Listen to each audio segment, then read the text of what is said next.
আমার অনুভূতি থেকে একটা কথাই বলতে চাই, সুখী হওয়ার একটাই মন্ত্র আছে, নিজেকে ভালোবাসতে হবে, নিজেকে সময় দিতে হবে। কারণ এই সংসারে মেয়েদের যতই কষ্ট হোক না কেন কেউ কখনোই মূল্য দেয় না। মেয়েরা সারাদিন যতটাই পরিশ্রম করুক না কেন সন্তানের জন্য কিংবা স্বামীর জন্য কিংবা সংসারের অন্য যে কারোর জন্য, দিন শেষে কিন্তু মেয়েদের একটাই কথা শুনতে হবে, সারাদিন কি করো, শুধুই তো দুটো রান্না। আর এই চারিদিকের এই স্বামী সন্তান সংসারের পিছনে সময় দিতে দিতে না আমরা নিজেদেরকেই ভালোবাসতে পারি না, আমরা নিজেদের যত্ন নিজেরাই নিতে পারি না।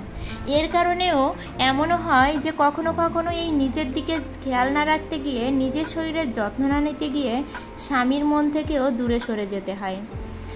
এটা কিন্তু অনেক নারীদের জীবনে হয়, যে নিজের চেহারার দিকে যত্ন না নিতে গিয়ে সবার খেয়াল রাখতে গিয়ে আর বাচ্চা সামলাতে গিয়ে সবার যত্ন নিতে গিয়ে নিজের শরীরের অবস্থা খারাপ হয়ে যায়। তখন স্বামীরও আর এই পুরনো বউটাকে ভালো লাগে না।